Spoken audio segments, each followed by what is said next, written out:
तुम रूम में एंटर करते हो और कुछ सेकंड्स के अंदर ही नोटिस कर लेते हो कौन आई कांटेक्ट अवॉइड कर रहा है, किसकी स्माइल आंखों तक नहीं पहुंची। रूम का वाइब कब शिफ्ट हुआ, किसी ने मैं ठीक हूं कहा पर आवाज थोड़ी सी बदल गई और तुमने ट्राई करके नोटिस नहीं किया, बस हो गया। लोग कहते हैं परसेप्टिव हो, कुछ कहते हैं गिफ्ट है, लेकिन अगर तुम इसके साथ रोज जीते हो तो ये गिफ्ट नहीं लगता, ये लगता है जैसे ब्रेन कभी बंद ही नहीं होता। हाइपर ऑब्जर्वेशन हर इंसान में थोड़ी अलग दिखती है पर अंदर का पैटर्न सेम होता है। तुम कॉन्वर्सेशन में सिर्फ वर्ड्स नहीं सुनते, टोन सुनते हो, पॉज नोटिस करते हो, बॉडी लैंग्वेज ट्रैक करते हो।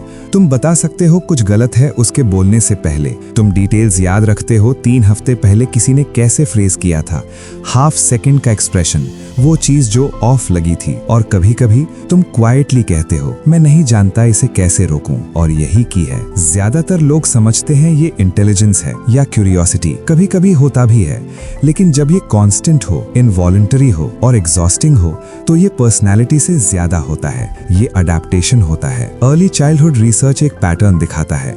बहुत सारे हाइपर ऑब्जर्वर्स ऐसे एनवायरमेंट्स में बड़े हुए होते हैं जो इमोशनली अनप्रेडिक्टेबल थे। जरूरी नहीं कि विजिबली ट्रॉमेटिक हो, कभी कभी सटल होता है।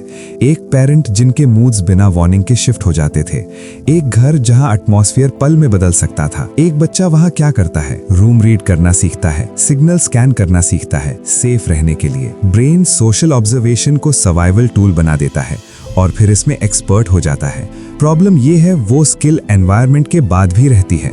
वो बच्चा जो सेफ रहने के लिए हर रूम रीड करता था, अडल्ट बनकर भी हर रूम रीड करता है, तब भी जब डेंजर नहीं होता, तब भी जब लोग स्टेबल होते हैं। ब्रेन ऑटोमेटिकली बंद होना नहीं जानता, उसे अलर्ट रहने की ट्रेनिंग दी गई थी तो वो रहता है। इसलिए कुछ पैटर्न्स कॉमन होते हैं, सटल सोशल एंजाइटी, कॉन्वर्सेशंस को बाद में रिप्ले करना, मैंने कुछ मिस तो नहीं किया, लोगों के साथ टाइम के बाद अजीब सी फटीग। ये इंट्रोवर्जन जरूरी नहीं, ये मेंटल वर्कलोड है। ब्रेन कंटिन्यूअसली हाई अलर्ट पर काम कर रहा था। और फिर आती है एक और चीज, loneliness.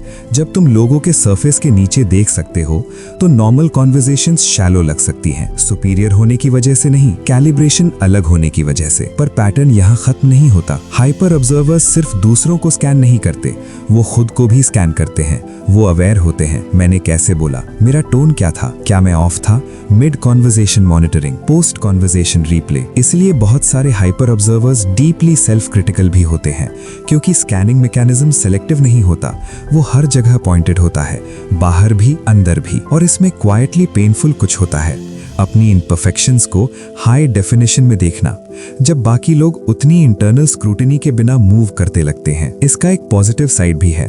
Hyper observers often emotionally intelligent होते हैं, लोग उन पे ट्रस्ट करते हैं क्योंकि वो एक्चुअली देखते हैं सरफेस के नीचे। पर ये इंसान क्वाइटली एग्जॉस्टेड भी हो सकता है, क्राउड में अकेला फील कर सकता है, इसलिए नहीं कि कोई नहीं है, बल्कि इसलिए क्योंकि वो सबको अब्जॉर्ब कर रहा है।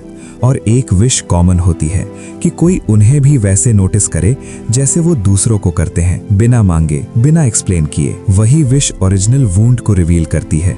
ये स्किल एडवांटेज के लिए डेवलप नहीं हुई थी, ये सेफ्टी के लिए डेवलप हुई थी। तो जब कोई कहता है मैं सब नोटिस कर लेता हूँ, वो सुपर पावर डिस्क्राइब नहीं कर रहा, वो एक लैंग्वेज डिस्क्राइब कर रहा है जो नर्वस सिस्टम ने बहुत पहले सीखी थी। एक लैंग्वेज जो सर्वाइवल के लिए बनी थी, फिर वे ऑफ बीइंग बन गई।